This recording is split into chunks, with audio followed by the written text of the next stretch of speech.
जय श्री कृष्णा श्रोताओं, आप सबका मेरे चैनल ज्ञान शुदा पर स्वागत है। आज मैं आपको कार्तिक महात्म का 21 अध्याय और आंवला नवमी की कहानी सुनाने जा रही हूँ।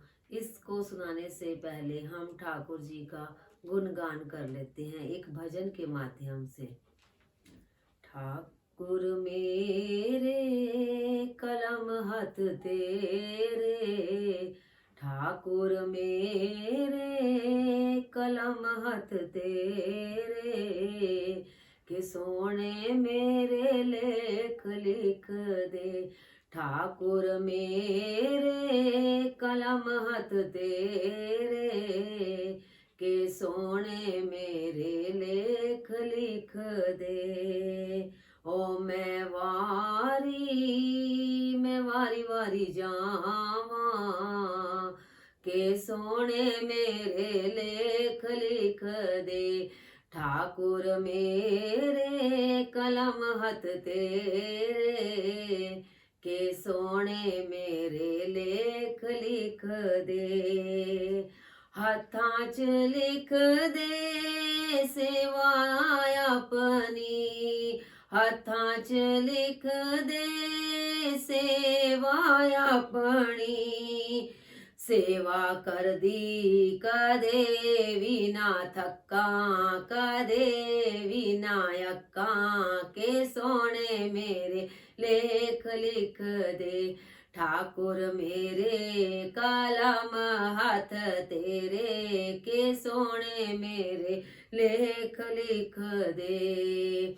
पैरां च लिख दे सतसंग जाना, पैरां च लिख दे सतसंग जाना। सतसंग जांदी कदे भी ना थक्का, कदे भी ना अक्का, के सोने मेरे लेख लिख दे। ठाकुर मेरे कलम हाथ तेरे, के सोने मेरे लेख लिख दे।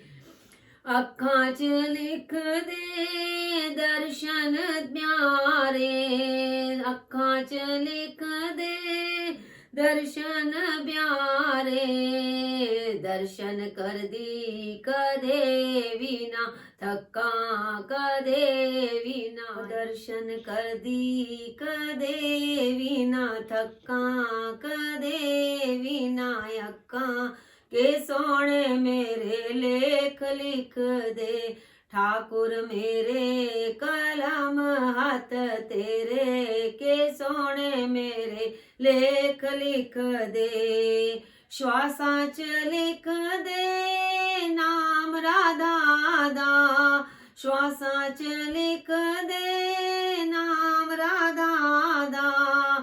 नाम जपदी कदे भी ना थक्का, कदे भी ना अक्का, के सोने मेरे लेख लिख दे। ठाकुर मेरे कलम हाथ तेरे, के सोने मेरे लेख लिख दे। लिख दे तू के सोने मेरे लेख लिख दे। अथ 21 अध्याय। राजा पृथु पूछने लगे कि हे नारद जी, आप वेद शास्त्र तथा पुराणों के जानने वाले हैं, सो कृपा करके यह बताइए कि किस देवता की कितनी कितनी परिक्रमा होती है और उनका क्या फल होता है। यह वार्ता सुनकर नारद जी कहने लगे कि देवी की 1, सूर्य देव की 7, अग्नि की 7, गणेश जी की 3, शिव जी की आधी, पितरों की 3 अथवा 4 तथा विष्णु की 4 परिक्रमा होती है। इस संबंध में ब्रह्मा जी का कहा हुआ एक इतिहास सुनो, जिसमें बृहस्पति जी तथा इंद्र का संवाद स्वत मनमंत्र में एक समय सब देवताओं सहित इंद्र बृहस्पति जी के पास जाकर उनसे पूछने लगे कि हे गुरुदेव, ब्रह्म काल से पहले यह सृष्टि कैसी थी, इंद्र तथा अन्य देवगण कैसे थे और उनका कर्म कैसा था। यह सुनकर बृहस्पति जी कहने लगे, उस समय की बात तो हम भी नहीं बता सकते, क्योंकि उस समय को 6 मनवंतर बीत चुके हैं, परंतु आपके ही नगर में एक सुधर्मा नाम वाला है, वह सब कुछ बता सकता है, अतएव उसके पास चलिए। तब बृहस्पति जी सब देवों तथा इंद्र को साथ लेकर सुधर्मा के पास आए। सुधर्मा ने गुरु जी सहित इंद्र आदि देवों का पूजन तथा आदर सत्कार किया। इंद्र सुधर्मा की राज्य लक्ष्मी तथा वैभव देखकर दंग रह गया। तत्पश्चात कहने लगा कि हे सुधर्मा, इतनी लक्ष्मी तुमको कैसे प्राप्त हुई? तुमने कौन कौन सा यज्ञ, दान अथवा तप किया था तथा ब्रह्म कल्प से पहले की बात तुम कैसे जानते हो? यह सब हमसे कहो। सुधर्मा कहने लगा, हे इंद्र, जब चारों युगों की 1000 चौकड़ी बीत जाती है, तब ब्रह्मा का एक दिन होता है। उस एक दिन में 14 मनु और इंद्र होते हैं।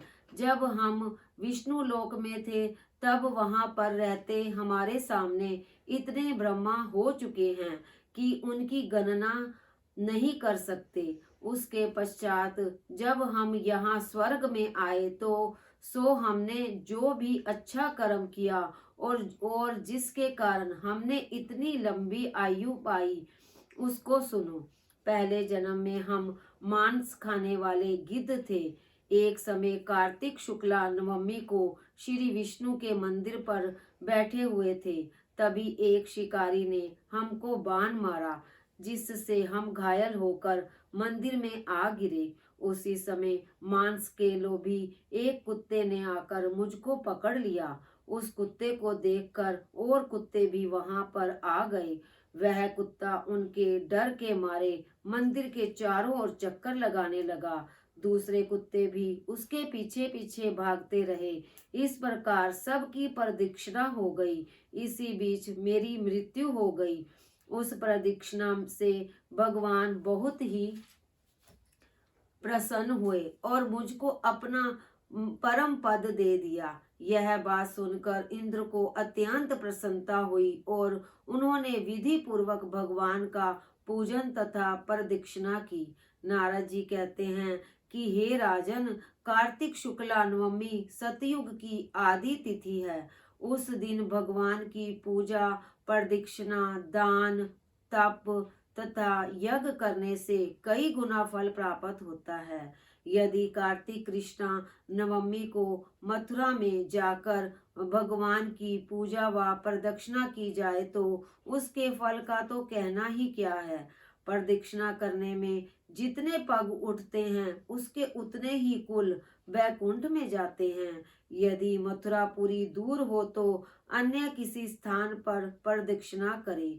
यदि वह भी ना हो सके तो ब्राह्मण, विष्णु की मूर्ति, गो या गो के स्थान, शालिग्राम और तुलसी की ही प्रदक्षिणा कर ले। समुद्र पर्यंत सारी पृथ्वी की परिक्रमा करने से जो फल मिलता है, वही शालिग्राम तथा तुलसी की प्रदक्षिणा करने से प्राप्त हो जाता है। गो, ब्राह्मण, देव, मंदिर, यह सब शालिग्राम की मूर्ति के बराबर हैं। कार्तिक शुक्ला नवमी को ब्राह्मण, गो, देवालय, तुलसी वन, साधु, वैरागी, जीवन मुक्त, गृहस्थ, वेद, उपवेद तथा पुराण, यह सब ग्राम में ही वास करते हैं।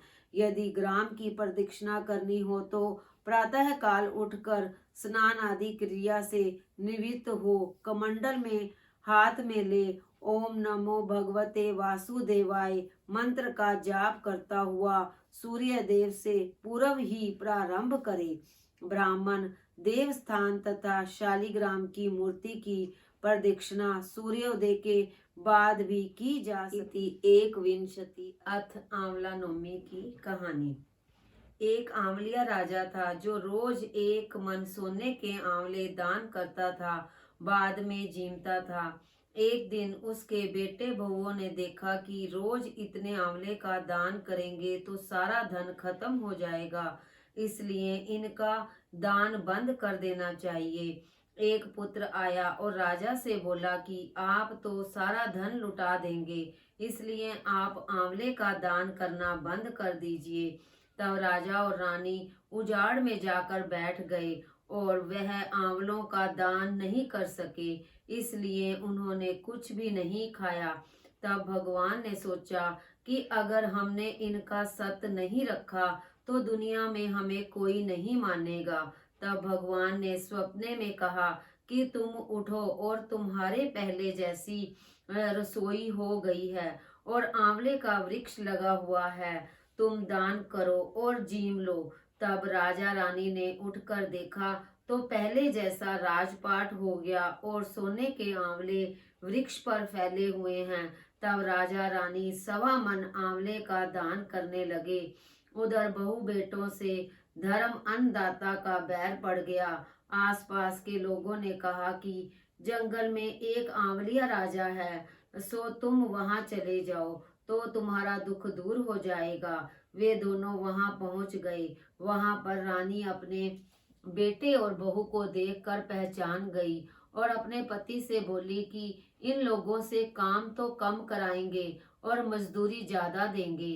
एक दिन रानी ने अपनी बहू को बुलाकर कहा कि मेरे सिर धोकर नहला दे। बहू सिर धोने लगी तो बहू की आंख में से पानी निकलकर रानी की पीठ पर पड़ा। तब रानी बोली कि मेरी पीठ पर आंसू क्यों गिरे हैं, मुझे बताओ। तो बहू बोली कि मेरी भी सास की पीठ पर ऐसा ही मस्सा था और हमने उसे घर से निकाल दिया। वह 1 मन आंवले का दान करते थे, तो हमने उन्हें भगा दिया। तब सासू बोली, हम ही तुम्हारे सास ससुर हैं, तुमने हमें निकाल दिया था, परंतु भगवान ने हमारा सत रखा। हे भगवान, जैसा राजा रानी का सत रखा वैसा सबका रखना, कहते सुनते सारे परिवार का सत रखना। इति आंवला नवमी की कहानी। बोलो विष्णु भगवान की जय, बोलो तुलसी मैया की जय, बोलो कार्तिक महात्म की जय। अगर आपको मेरी ये वीडियो पसंद आई हो तो इसे लाइक करना और चैनल को सब्सक्राइब करना ना भूलें। जय जय श्री राधे, जय जय श्री।